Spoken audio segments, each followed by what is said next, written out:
दानियाल साहब,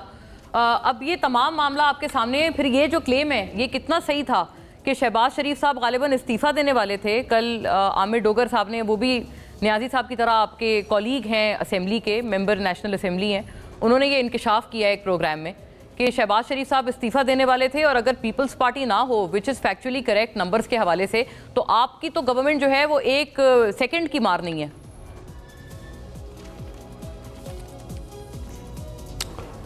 thank you ji Mona for having me on the show. देखिए कितने सेकंडों की मार है ये तो पार्लियामान ही बताएगी, लेकिन जहाँ तक बात है हुकूमत लेने की, तो हम डे वन से जो पाकिस्तान मुस्लिम लीग नून का मौक़िफ़ था वो यही था कि आप कोई अपोजिशन पार्टी वो बैठ के मिलकर हुकूमत बनाना चाहती है तो they are more than welcome to make it. हम पंजाब को संभालेंगे और पंजाब में काम करेंगे। दूसरी बात, हमने अपनी सियासत को कुर्बान किया अपने मुल्क के लिए और पाकिस्तान को इन मसलों से, इन महरूमियों से, इन इशू से निकालने के लिए, और उसकी वजह से आज महंगाई की, अगर आप ट्राइब्यून का आज मेन पढ़ें तो उसमें आपको नज़र आता है कि किस तरह महंगाई की शरह में कमी आई है, किस तरह फूड इन्फ्लेशन कम है, जिस तरह चीज़ें बेहतरी की तरफ जा रही हैं, किस तरह IMF के दबाव के बावजूद आपकी जो इंडस्ट्री है वो ग्रो की है, एक्सपोर्ट्स आपके बढ़ रहे हैं। तो इंशाल्लाह हम ये नहीं कहते कि दूध और शहद की नहरें बह रही हैं। आपका मुल्क बहुत मुश्किल वक्त से गुजर रहा है, इसमें बहुत सी ज़्यादा चेंजेस की ज़रूरत है और हम कर रहे हैं और इंशाल्लाह हम इनको ठीक करेंगे। हमें आगे स्पेस देने का मकसद ये था कि हम वो वाहिद जमात है इस मुल्क की जो सोशल मीडिया की जमात नहीं है,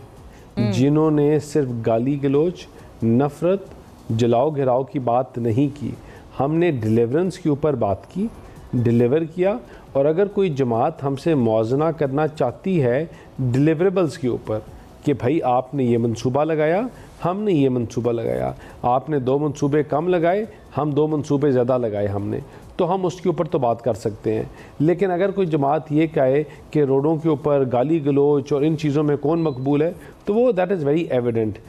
are popularity is our deliverance. और इस मुश्किल वक्त में, इस बहरान में, अगर तो कोई जमात दानियाल साहब ये बताइएगा, आप इनको जलसे रोकने के लिए और इस तरह के टारगेटेड कानून साजियों को, तो वो मुस्लिम लीग नून ही है। इस तरह की टारगेटेड कानून साजियों की फिर क्या ज़रूरत है? जैसे अब खान साहब ने अब ये भी कॉल दे दी है, आज उन्होंने सहाफ़ियों से गुफ्तगू की, उन्होंने ये कहा है कि एक ही इदारा बचा था सुप्रीम कोर्ट, अब उसको भी तबाह करने पे आपकी जो गवर्नमेंट है वो गामजन हो गई है, और अगर ऐसा हुआ तो मुल्क गिर एहतजाज की जो है वो PTI कॉल देगी। फिर आप क्यों सुप्रीम कोर्ट में इस उजलत से चीज़ें ला रहे हैं और बिल्स ला रहे हैं? कल गालिबन तो आपने भी कुछ मुतारिफ करवाया है।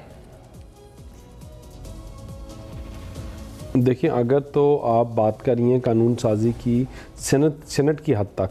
तो उसका जो बेहतर जो उसका एम्बिट है वो आपको कोई सेनेटर ही बता सकता है। लेकिन मैं आपको हुकूमत की तरफ से, और यह हुकूमत नहीं, एज अ पॉलिटिकल स्टूडेंट मैं आपको, या एज अ पॉलिटिशियन मैं एक बात बता सकता हूँ कि देखें, इस हालात में आपका मुल्क जहाँ है वहाँ बहुत सख्त ज़रूरत है बहुत सी चीज़ों की लेजिस्लेशन के ऊपर, और एक चीज़ जिसके ऊपर बहुत सख्त ज़रूरत है वो ये है कि your country is going through tough times. ये नहीं हो सकता कि आपका चाइना का प्राइम मिनिस्टर पाकिस्तान बैठा हो या चाइनीज़ प्रेसिडेंट बैठा हो और कोई उसके विज़िट को सबटाज करे डी चौक बंद करके। ये नहीं पॉसिबल कि हाई लेवल डिग्नेटरीज पाकिस्तान आ रहे हों और आपने ब्लू एरिया, डी चौक और कॉन्स्टिट्यूशनल एवेन्यू को ब्लॉक किया हो। As a someone who has been in politics for years और डेकेड्स, मैं ये समझता हूँ कि आपको इसको बड़ा एक ट्रांसपेरेंसी के साथ इसको क्लैरिटी लेके आनी चाहिए। ब्लू एरिया तो या डी चौक तो नहीं आ रहे थे ना, वो तो पहले तो पहले तरनौल में थे। देखिए, जब उनका इंतजामिया ने उनके जलसे के ऊपर आखिरी दिन उनकी NOC कैंसिल कर दी, तो तरनौल तो बहुत दूर है, वहां पर ये लोग चुपचाप बैठे रहते। क्या चाहता आपका? नहीं, अगर अब आपने 2 सवाल पूछ लिया, आपने पहले लेजिस्लेशन की बात की, अब आपने तरनौल जलसे की बात कर ली, तो लेजिस्लेशन पे भी तो वो हुआ है ना, आई मीन जलसों पे भी तो ये आई है ना लेजिस्लेशन। इसमें कोई चीज़ लेजिस्लेशन, अगर कोई लेजिस्लेशन नहीं, वही तो, अगर नहीं, आप तरनौल वाला सवाल तो अलग है, लेजिस्लेशन तो थोड़ा डिफरेंट चीज़ है कि अगर उस लेजिस्लेशन में अगर हम जगह मुख्तस कर दें, हम तरनौल नहीं मुख्तस कर सकते, वो आपका हब है, एक पॉइंट है जो चौक हो जाता है, छोटी सी रोड है। आप इस्लामाबाद के गिरदोनवा में ऐसे एरियाज़ जो हमारे लिए भी इनके लिए भी और तमाम अपोजिशन के लिए हम मुख्तस कर दें, जिसमें पार्लियामेंट के पास रखा जाए ये बिल और पार्लियामेंटेरियंस पार्लियामान इस पर वोट करे और अपनी चॉइस ऑफ प्रोसेशन की जो जगह है वो चूज़ कर ले। बरतानिया जैसे मुल्क में भी आपके स्पीकर कॉर्नर है, अमेरिका जैसी जगहों में भी आपके प्रोटेस्ट करने की जगह हैं। तो मुझे लगता है कि अगर हम उसको कन्फाइन कर देते हैं एक विसिनिटी के अंदर, तो उस ये होगा कि जो दहशतगर्दी की लहर है, जो ये तो बड़ी जायज़ आप बात कर रहे हैं कि आपके ठीक है, आप एक जगह मुख्तस कर दें, ठीक है, डिस्टर्ब होती हैं, तो उनको वो एड्रेस हो जाएंगी। लेकिन जहाँ तक बात है उनको रोकने की, देखिए मैं उससे एग्री नहीं करता, उनका आईनी हक है और उनको इजाज़त देनी चाहिए। और जहाँ तक तरनोल की आपने बात की, देखिए तरनोल का तो गवर्नमेंट ने उनको अलाउ NOC कर दिया था, उसकी लॉ इन्फोर्सिंग एजेंसीज़ ने अपनी जो व्यू पॉइंट दिया और अपना जब बताया कि सिक्योरिटी थ्रेट्स हैं, इश्यूज़ हैं, क्योंकि कुछ रिलीजियस